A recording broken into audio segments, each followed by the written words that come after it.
हाँ देखिए देखिए बेटा, एलसी ऑसिलेशन में क्या होता है, ये इंपॉर्टेंट टॉपिक है। हर मेन और एडवांस दोनों के पॉइंट ऑफ व्यू से काफी इंपॉर्टेंट टॉपिक। जनरली इसको लोग एसी में पढ़ते हैं। एसी पढ़ने के बाद बट हम अभी भी समझ सकते हैं, क्योंकि हमें केवीएल अच्छी तरह आता है, तो उसी पर बेस्ड है बेसिकली ये। तो एलसी ऑसिलेशन में क्या होता है, देखो इस तरह का सर्किट होता है। इसमें केवल एक इंडक्टर है और कैपेसिटर है। तो जब ऐसी सिचुएशन होगी, केवल इंडक्टर और कैपेसिटर होगा और रेजिस्टेंस नहीं होगा, तो total energy is stored in the electromagnetic field inside capacitor and inductor will remain constant। तो उस केस में क्या होता है कि अगर केवल इंडक्टर है, कैपेसिटर है और कोई रेजिस्टेंस सर्किट में नहीं है, और आपने इसको इनिशियली चार्ज करके कैपेसिटर को इस तरह से कनेक्ट कर दिया। अब जब आप स्विच क्लोज करोगे तो इसमें एनर्जी ऑसिलेट होती है बेटा, वो अभी हम निकाल लेंगे इक्वेशन से। ऑसिलेशन का मतलब, पहले जब आपने जस्ट कनेक्ट किया तो सारी एनर्जी कैपेसिटर के पास है। फिर एक ऐसा टाइम आएगा जब सारी एनर्जी इंडक्टर के पास चली जाएगी, फिर उसके बाद कैपेसिटर में आ जाएगी। तो इस तरह से इसमें एनर्जी डिस्ट्रीब्यूशन लगातार चलता रहेगा थ्योरेटिकली, क्योंकि अपन ने रेजिस्टेंस एकदम जीरो मान लिया है सर्किट का। तो इसलिए इसको ऑसिलेशन बोलते हैं, कि जो एनर्जी है इलेक्ट्रोमैग्नेटिक फील्ड की, वो इलेक्ट्रिक फील्ड जो कि कैपेसिटर में होती है, इलेक्ट्रिक फील्ड में स्टोर होती है, और फिर यहाँ पे इंडक्टर में मैग्नेटिक फील्ड में स्टोर होती है। तो इस तरह से ऑसिलेट करती रहती है। शुरू में सारी इसके पास थी, एक टाइम पर सारी इसके पास चली जाती है, फिर सारी इसके पास आ जाती है। ठीक है, तो हमारा पर्पज है कि इसमें चार्ज चार्ज टाइम के साथ कैसे वेरी कर रहा है। ठीक है, चार्ज का वेरिएशन टाइम के साथ कैसा हो रहा है सर्किट में, मतलब इस कैपेसिटर पे, और करंट का वेरिएशन टाइम के साथ क्या होगा। इनिशियल कंडीशन क्या है, हमने क्यू नॉट चार्ज देके कैपेसिटर को इंडक्टर से टी इक्वल टू जीरो पर ये स्विच कैपिटल एस क्लोज कर दिया है। ठीक है, तो अब चार्ज और करंट टाइम के साथ कैसे वेरी करेंगे, ये निकालने के लिए हम वही बेसिक केवीएल अप्लाई करेंगे इसमें। देखिए आप एक बार किस तरह से कैलकुलेट करेंगे। ये मान लीजिए आपका इंडक्टर है इस तरह का। ठीक है, टी टाइम पर करंट हमने आई मान लेते हैं, और टी टाइम पे चार्ज इसमें प्लस क्यू मान लिया। टी टाइम पे चार्ज कितना मान लिया, प्लस क्यू मान लिया। तो अब आप इस ए पॉइंट से शुरू होके ए पॉइंट से वापस केवीएल लिखते हुए ए पॉइंट पर आइए। तो क्या लिखेंगे आप, V A minus L D I by D T. पता है करंट की डायरेक्शन में क्रॉस करना है इंडक्टर को। इधर आ गए आप, माइनस जो पहली प्लेट मिली उसका चार्ज एज इट इज रख देंगे, सोचेंगे नहीं कि इधर इलेक्ट्रिक फील्ड है क्या है कैपेसिटर में।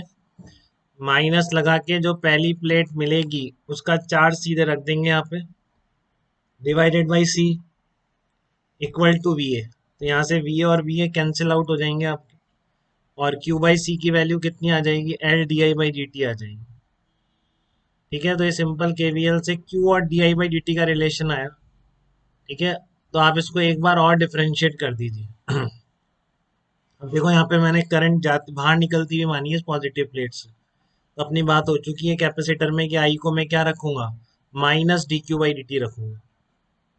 तो ये मैंने एक यहाँ पे रख दिया। ठीक है, आई की जगह क्या रख दिया, minus D Q by D T रख दिया।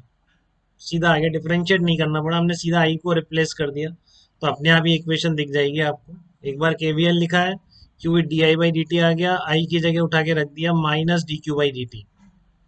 तो आपका D square Q by D T square ये बनेगा, D square Q by D T square बन गया minus one upon L C into Q.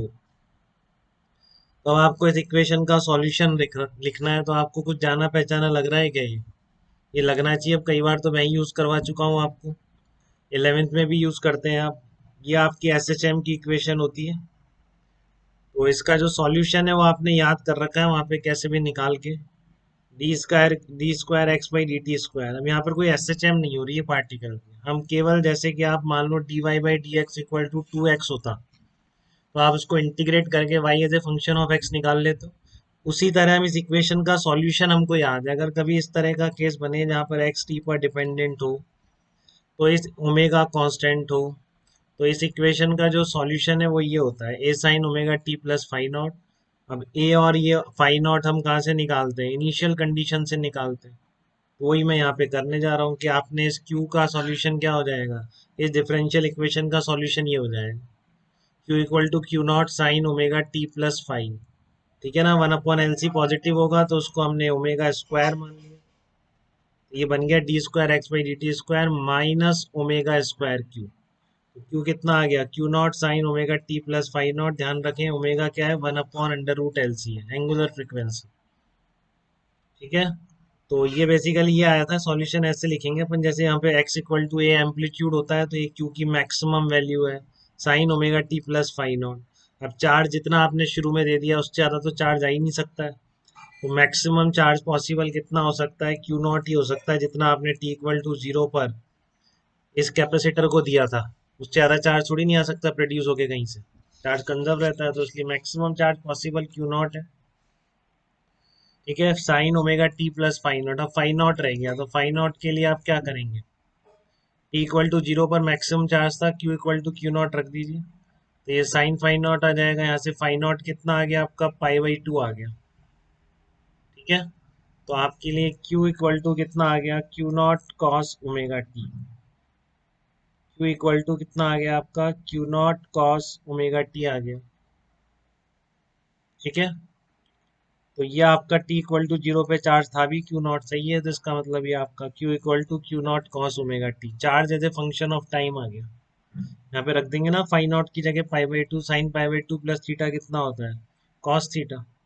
अब आपको निकालनी है करंट, तो टी टाइम पे करंट की वैल्यू कितनी है, minus D Q by D t है यहाँ पे, तो आप वो कर दीजिए minus D Q by D T, तो आपका कितना आ जाएगा, एक बार डिफरेंशिएट करेंगे तो करंट आ जाएगी आपकी Q not omega cos omega T. देखो जैसे x को डिफरेंशिएट करने से वेलोसिटी आ जाती है, इसी तरह से यहाँ पर q को डिफरेंशिएट करने से करंट आ गई। ठीक है, तो थोड़ी थोड़ी एनालॉजी समझ में आ रही है आपको इसके बीच में, अभी इसको पूरा कंपेयर करेंगे।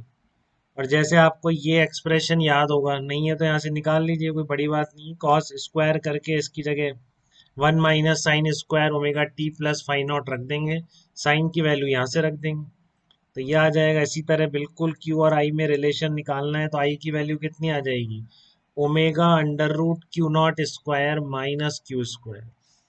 ठीक है, तो इस तरह से आपसे पूछ ले कि मान लो किसी टी टाइम पे चार्ज क्यू इतना रह गया कैपेसिटर पे, जो आपने सर्किट क्लोज किया था टी इक्वल टू जीरो पर, आपसे ये पूछ ले कि टी टाइम पर जो चार्ज की वैल्यू स्मॉल क्यू रह गई और ओमेगा ओमेगा सब पता है, क्यू नॉट पता है, तो आप डायरेक्टली करंट इससे निकाल देंगे ना बेटा। ठीक है, तो ये एसएचएम से बहुत तगड़ी एनालॉजी बन गई यहाँ पर इस एलसी ऑसिलेशन में। ठीक है, तो मैं एक बार पूरा कंपैरिजन दिखाता हूँ आपको कैसे कैसे क्वांटिटीज डिपेंड करेंगी, तो वहाँ पे जो रिजल्ट थे अपने बहुत सारे थे, वो सारे एज इट इज यहाँ पे अप्लाई कर देंगे, उन्हें बार बार निकालने की जरूरत हमें नहीं पड़नी चाहिए, क्योंकि इक्वेशन देखो क्यू किसके इक्विवेलेंट हो गया, ऐसे दिख रहा है एक्स के इक्विवेलेंट हो गया, और क्यू का डिफरेंशियल क्या है, करंट है, तो करंट वेलोसिटी के इक्विवेलेंट हो गया। ठीक है, तो ये पूरी एनालॉजी किस तरह से चलती है वो बता दूं मैं आपको एक बार।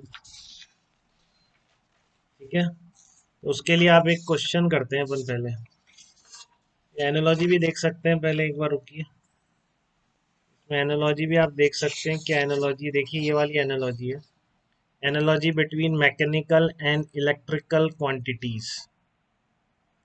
तो जो आपका ये स्प्रिंग ब्लॉक सिस्टम की तरह है बेटा, बिल्कुल ये जो एलसी ऑसिलेशन है, तो ये बिल्कुल स्प्रिंग ब्लॉक सिस्टम की तरह है, कैसे आप इसको कंपेयर कर सकते हैं देखिए एक बार, ये आपका इलेक्ट्रिकल सिस्टम है, तो D square Q by D T square minus one upon L C Q निकाला, बिल्कुल इसके इक्विवेलेंट इक्वेशन ये वाली है।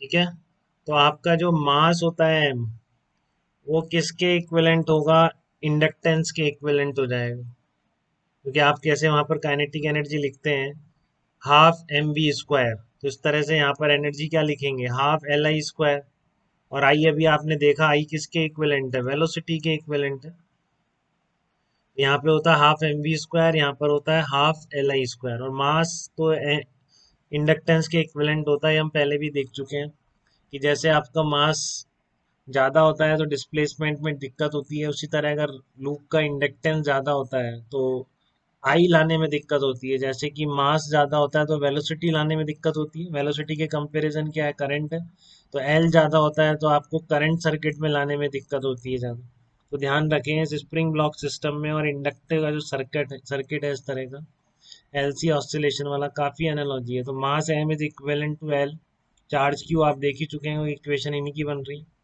मेन इक्वेशन यहाँ से शुरू हुई है। तो डिस्प्लेसमेंट जो होता था वैसा यहाँ पे चार्ज क्यू है, ठीक है। अब वहाँ पर जो आपका दो एनर्जी है बेटा, जैसे वहाँ पर होती थी आपकी kinetic energy plus potential energy में एनर्जी ऑसिलेट होती थी आपके स्प्रिंग ब्लॉक सिस्टम में, ठीक है ना।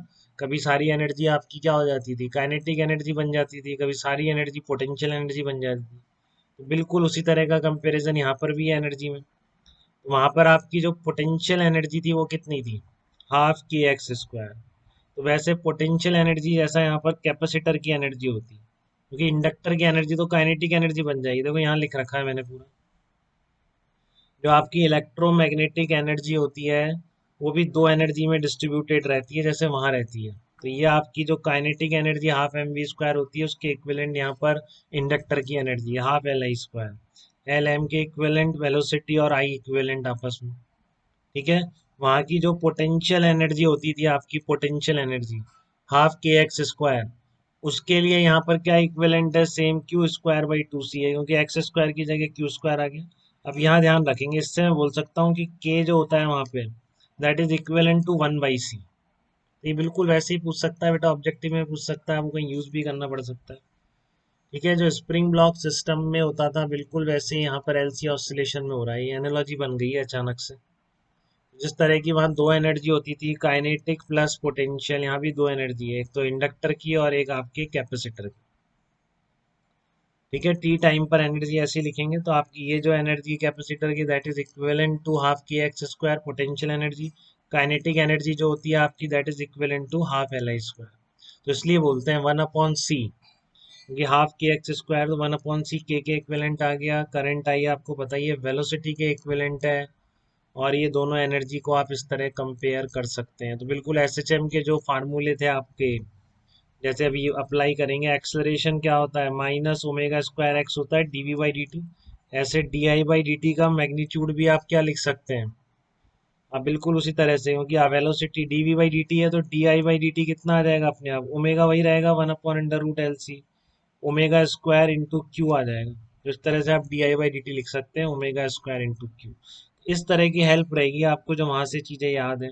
जैसे अभी अपन ने एक एग्जांपल देखा, V equal to omega under root A square minus X square, अभी जो बताया मैंने आपको, इस तरह का इसमें रहता है V equal to omega under root A square minus X square. ऐसे ही करंट और चार्ज में रिलेशन ये हो सकता है। करंट क्या है, omega under root Q not square minus Q square, Q not जो आपने टी इक्वल टू जीरो पर मैक्सिमम चार्ज दिया, ठीक है। तो इसका बहुत अच्छा एग्जाम्पल कर लेते हैं अपन इस एनालॉजी को यूज़ करते हुए, जिससे आपको प्रैक्टिस हो जाए। बाकी आपको इसमें इक्वेशन तो बस यही याद रखनी है, तो D square Q by D T square minus omega square Q आता है। तो आपको ये पता होना चाहिए क्यू कितना हो जाएगा, Q naught cos omega T से चार्ज वेरी करेगा, minus D Q by D T कर देंगे तो करंट आ जाएगा। ये तो पता ही होना चाहिए, वरना क्वेश्चन किस तरह के आते हैं वो अपन देखते हैं। यहाँ तक किसी को दिक्कत बेटा तो बताइए।